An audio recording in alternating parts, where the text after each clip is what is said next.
The top 10 stupidest things ever said by Democrat politicians. Mr. Reagan.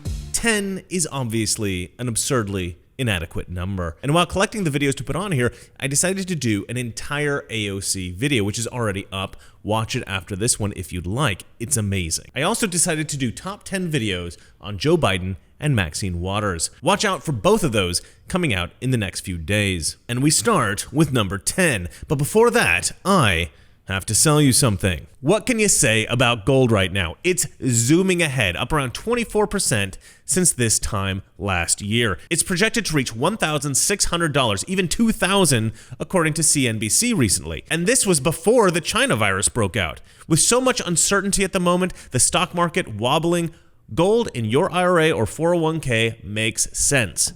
Why? Because it acts like a balance. If stocks fall, gold will be your safety net. You don't buy insurance as your house is burning down. You buy it before it happens. Same with gold. Get it now before the price rockets even further. This is the breakthrough lots of people have been waiting years for, and it's fallen right into your lap. It's quick and easy to sort out. Noble Gold do all the heavy lifting for you. So call them today. No, don't wait. Call them right now. It's 877-646-5347 and get your insurance pinned down. Number 10, Mazie Hirono, Democrats are just too smart. What is the thing that Democrats need to be saying about why the courts matter? One of the things that we Democrats have a really hard time is connecting to people's hearts instead of here. And one of the reasons that it was told to me at one of our retreats was that we Democrats know so much. That is true. And we have to kind of tell everybody how smart we are. Tell everybody how smart we are. Tell everybody how smart we are. Now this is Senator Mazie Hirono. She is very likely the stupidest senator currently in office. She's not the stupidest person in all of Congress, but probably in the Senate. Mazie has had some gems over the years, but the idea that Democrats know so much that they have to tell everybody how smart they are,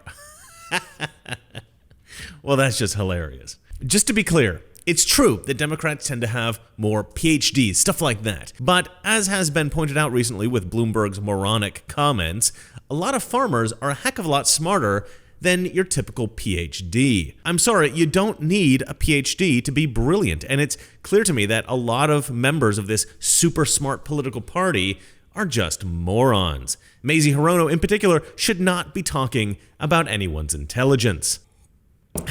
All right, moving on. Number 9, Obama. Some jobs are just not going to come back.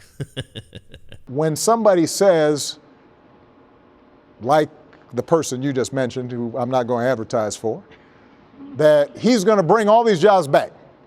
Well, how exactly are you going to do that? What are you going to do? There's no answer to it.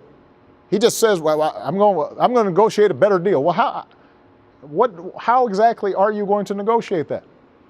What magic wand do you have? And usually the answer is he doesn't have an answer. The days when you just being willing to work hard, and you can now walk into a plant and suddenly there's going to be a job for you for 30 years or 40 years, that's just not going to be there for our kids. What we have to do is to make sure that folks are trained for the jobs that are coming in now, because some of those jobs of the past are just not going to come back. The president has delivered, at least to this point, what he promised. The manufacturing revival, the economic revival he promised in 2016 is well underway. 32,000 jobs added in manufacturing, 30,000 in construction. What magic wand do you have? How exactly are you going to negotiate that? Let's go sector by sector and look at the positive and negative here. A big difference here is in manufacturing, relatively higher paying jobs, where President Trump has done 386,000 more jobs, or that's been done under his presidency, than under President Obama. Just not going to come back. Just not going to come back. Just not going to come back. Wholesale trade a little bit better, and mining and logging also, that was negative under Obama. How exactly are you going to negotiate that? Now, some of that has to do with deregulation and some efforts by the president to spur those industries. And people think he's the smart president. Trump 2020. Number 8, Elizabeth Warren. I'm an Indian because high cheekbones. I have lived in a family that has talked about Native American and talked about tribes since I've been a little girl. I still have a picture on my mantle at home, and it's a picture my mother had before that, a picture of my grandfather. And my Aunt Bee has walked by that picture at least 1,000 times, remarked that her father, my papa, had high cheekbones like all of the Indians do, because that's how she saw it. And she said, and your mother got those same great cheekbones, and I didn't. The most brilliant thing about this absurd claim by Elizabeth Warren is that it resulted in the greatest nickname ever devised by Donald Trump, Pocahontas. Donald Trump has subsequently apologized for the nickname. Pocahontas. They always want me to apologize for saying it. And I hereby, oh no, I want to apologize. I'll use tonight. Pocahontas, I apologize to you. I apologize. To you, I apologize. To the fake Pocahontas, I won't apologize. Number 7, Hillary Clinton. Businesses don't create jobs. Don't let anybody tell you that, it's corporations and businesses that create jobs. Now, Hillary was trying to copy Elizabeth Warren here with Warren's famous "no one builds a business all by themselves" speech. There is nobody in this country who got rich on his own. You built a factory out there, good for you, but I want to be clear, you moved your goods to market on the roads the rest of us paid for. You hired workers the rest of us paid to educate. You were safe because of police forces and fire forces that the rest of us paid for. The ideas behind that speech, by the way, total nonsense as well. The premise of their argument, so lauded by the progressive masses, is based on a fundamental misrepresentation of tax collection. That is, that taxes are collected from the common man. No, taxes are not collected from the common man. The top 1% paid a greater share of individual income taxes than the bottom 90% combined. The top 50% of all taxpayers paid 97% of all total individual income taxes. Basically, rich people pay all the taxes in this country. To say that there is no such thing as a self-made man is malarkey. Look, if you want to say that these business owners aren't self-made men because they are benefiting from the resources pooled by the federal government, fine. But that's not money that came from the lower classes. These millionaires aren't standing on the shoulders of the public. They're standing on the shoulders of other millionaires. Okay, if we're going to redistribute the wealth that they've generated appropriately, then we need to distribute it back to these other millionaires. And I don't think that's what Warren had in mind. But that's accurate. That's an accurate representation of how these businesses are facilitated by the public infrastructure. That's the real story. So Pocahontas' claim that the entrepreneurs of the world owe something to the public, the speech that first made her famous, it's total bunk. But Hillary wasn't quite clever enough to reiterate Warren's sentiment effectively. Something got mixed up, and she ended up claiming that businesses don't create jobs. Not only that, but don't let anybody tell you that either. If they start saying it, plug your ears and start screaming, "Reclaiming my time." Reclaiming my time. That's a little tease there for my Maxine Waters top 10, which is going to be hilarious, trust me. Number 6, Nancy Pelosi. We have to pass the bill so you can find out what's in it. We're very, you've heard about the controversies within the bill, the process about the bill, one of the items, but I don't know if you have heard that it is a legislation for the future. It's going to be very, very exciting. But we have to pass the bill so that you can find out what is in it. We have to pass the bill so that you can find out what is in it. We have to pass the bill so that you can find out what is in it. Now, I'm not sure when exactly Nancy Pelosi became intellectually deficient, but I suspect it was sometime during the 3rd trimester of her mother's pregnancy. Number 5, Hillary Clinton, School of the Jihad. Suppose you were meeting today to decide who got the vouchers. First parent who comes says, I want to send my daughter to St. Peter's Roman Catholic School, and you say, great, wonderful school, here's your voucher. Next parent who comes says, I want to send, my child to the Jewish day school. Great, here's your voucher. Next parent who comes says, I want to send my child to the private school that I've always dreamed of sending my child to. Fine, here's your voucher. Next parent who comes says, I want to send my child to the school of the Church of the White Supremacist. You say, wait a minute. You can't send, we're not giving you a voucher for that. And the parent says, well, the way I read Genesis, Cain was marked. Therefore, I believe in white supremacy. And therefore, you gave it to a Catholic parent, you gave it to a Jewish parent, you gave it to a secular private school parent. Under the Constitution, you can't discriminate against me. Suppose the next parent comes and says, I want to send my child to the school of the jihad. Wait a minute, we're not going to send a child with taxpayer dollars to the school of the jihad. Well, you gave it to the Catholics, you gave it to the Jews, you gave it to the private secular people. You're going to tell me I can't? I'm a taxpayer under the Constitution.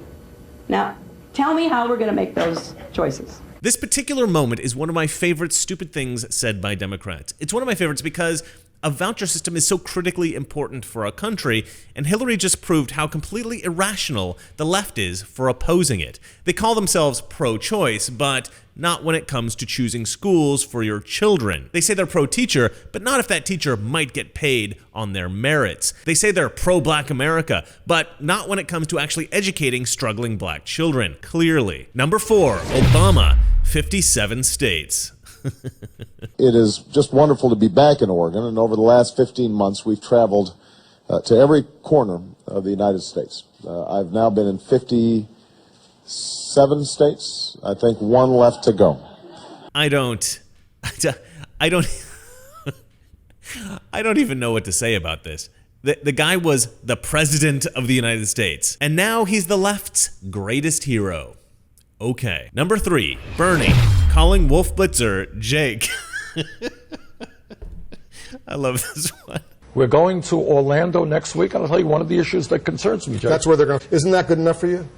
No, what's good enough for me is it's not a game, Jake. This is whether or not we continue. That's what I'm trying to do. And when we do that, Jake, you're going to have a lot of enthusiasm. Wolf, I am sorry, Wolf.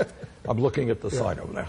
Yeah, do you have confidence in the way Look, Jake, all I can tell you is... So you think they should go Jake, you're asking me questions. What do I know? There are very few YouTube clips that I have laughed at more than this clip. And if you find this on YouTube, check out all the comments under it. They are comedy gold. Number 2, Bill Clinton. The meaning of the word is. The statement that there was no sex of any kind, in any manner, shape, or form with President Clinton was an utterly false statement. Is that correct? It depends upon what the meaning of the word is. Yes. Now, I remember watching this live on the day that it happened back in the 1990s. We didn't use the word cringe so much back then, but that's exactly what this was. Bill had been trying to use the ambiguity of word definitions in order to defend himself from a perjury accusation. He had clearly lied, but he was trying to gaslight everybody on the definition of a variety of words. Well, it depends on what your definition of currently is, or it depends on what your definition of Oval Office is, or it depends on what your definition of penis is.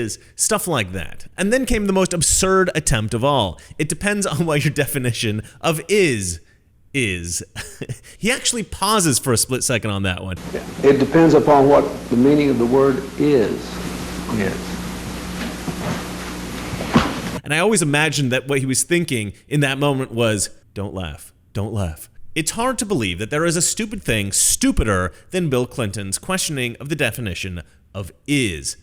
But there is. Without further ado, the number 1 stupidest thing ever said by a Democrat. Number 1, Hank Johnson. The island might capsize. This is a island that at its widest level is 12 miles from shore to shore, and at its smallest location it's 7 miles between one shore and the other. Is that correct? I don't have the exact dimensions, but to your point, sir, I think Guam is a small island. Very small island, and about 24 miles, if I recall, long. I don't know how many square miles that is. Do you happen to know? I don't have that figure with me, sir. I can certainly supply it to you if you'd like. Yeah, my fear is that the whole island will become so overly populated that it will tip over and capsize. We don't anticipate that. Okay. Okay, this one never gets old. He thought the island would capsize if too many people were on it. Now, I visualized islands in the same way when I was maybe 3 years old. This, ladies and gentlemen, is a sitting U.S. congressman. Let me just say that finding these clips was incredibly difficult because YouTube appears to be actively hiding videos that cast a negative light on Democrats or Democrat ideas. It's bizarre. Now, we're all aware that YouTube modifies its algorithm to reduce the number of subscribers conservatives like myself have, and to constrict the distribution of our videos, etc. But to hide negative reporting on Democrats, that's another step toward actively manipulating the public to influence elections. Now, I am a firm believer in free expression, and that includes the people over at YouTube. But when the method that you employ to express your views is the suppression of other people's ideas, well, to me, that needs to be stopped. Your expression should not include silencing everyone else's. That's called oppression. I don't care if YouTube is a private entity, the practice needs to be regulated and stopped entirely. The free expression of political ideas is necessary for the health of any free republic. The US government must regulate YouTube immediately. I know a lot of conservatives and certainly libertarians will not like me saying that, but it's true. All right, well, that's it for me. Thanks for watching. And remember, it's not that our liberal friends are ignorant. It's just that they know so much that isn't so. Good night. The principles of wealth creation transcend time, people, and place. Governments would deliberately subvert them by denouncing God, smothering faith, destroying freedom, and confiscating wealth, have impoverished their people. Communism works only in heaven where they don't need it, and in hell where they've already got it.